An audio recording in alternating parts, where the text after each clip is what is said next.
kids. Right down here. There's 3 more. Just go grab one of those. There's lots more computers down there.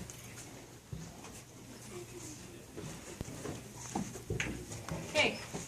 When you have a seat, then go ahead and turn around so you can you hear me okay? Yeah. Okay, good. Okay, we're going to learn about the computer lab expectations today. So I noticed when you guys walked in the library, you were nice and quiet because you came from the hallway. What voice level is in the hallway? 0. Okay, so then you come in here, and in the library it's a 1. Okay?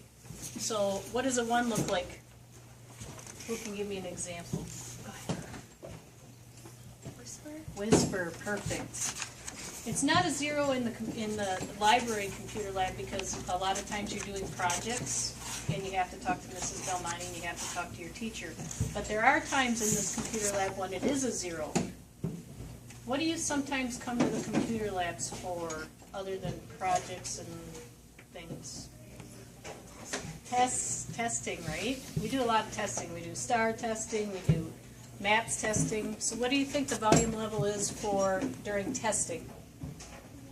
It's a 0, right? Because we don't want to distract our neighbor from getting the best score that they can get on their test. Okay, so when you come into the computer lab, you notice we got these nice chairs that move around and they have wheels, right?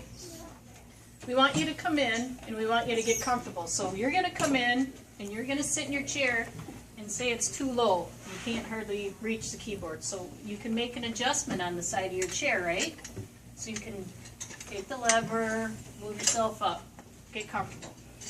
We want you to get comfortable, and then we want you to make no more adjustments, okay, once. Because listen, if we keep playing with this, it's pretty noisy, isn't it? So if we're doing a test, what's that going to do? It's going to bother people, right? It's going to distract you. So you make your adjustment, you get comfortable, and then you're going to be done adjusting your chair. These chairs are also really, they swivel a lot, right? So, what if your neighbor's doing this and you're trying to take a math test? Do you think that might be bugging some people? Plus, what else is it going to do? You're going to mess up the desk. You could break the chair, right? So you want to come in, you want to put your feet out in front of you, your hands out in front of you. Don't touch anything until your teacher says, right? Because if you're over here going like this, that's distracting, right? Let's see. What about if you have to get up out of your chair for something? Do you want to go like this really fast? Take your hands between my hand. And push off as fast as you can?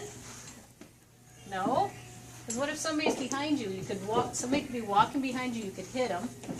And if you roll too far, you could hit the computer behind you, right? And wreck it. And wreck it. Look at all the wires. Yep. You could knock wires out. Yeah. You have to go like that. Push out nice and slow. Get out of your chair. That's a perfect example. And then what happens now if you got to go, say, get something off the printer? What do you do with your chair? Yep, you push it right back in because people need to walk through here and they could trip.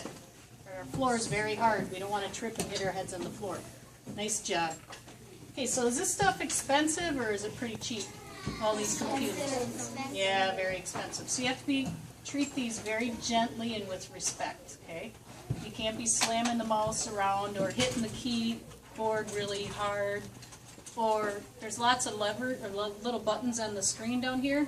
Should we be touching those buttons? No. No, because it messes the screen up and then you won't be able to see it like you should be able to see it. Okay? Okay, so your teacher tells you to go on here and you're doing a test, and then at the end, the teacher says, all right, print off your test results. You can go ahead and print, but say if you're on the internet and you find this really cool picture of Batman or whatever, and you're like, oh, that looked cool in my bedroom, can you print that? No. You have to have permission every time to print. So if your teacher says no, you cannot print. That printer over there is very expensive, and the toner that goes in there is very expensive. So the only time you can print is if you have permission from your teacher, or possibly Mrs. Belmonte, or whoever you're working with, okay? Let's see, I think that about covers. Any questions so far? Nope. Okay, when is it a 0 volume in here? Exactly. When is it a 1?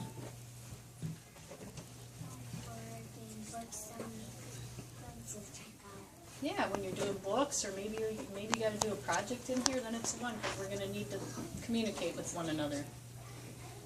Great.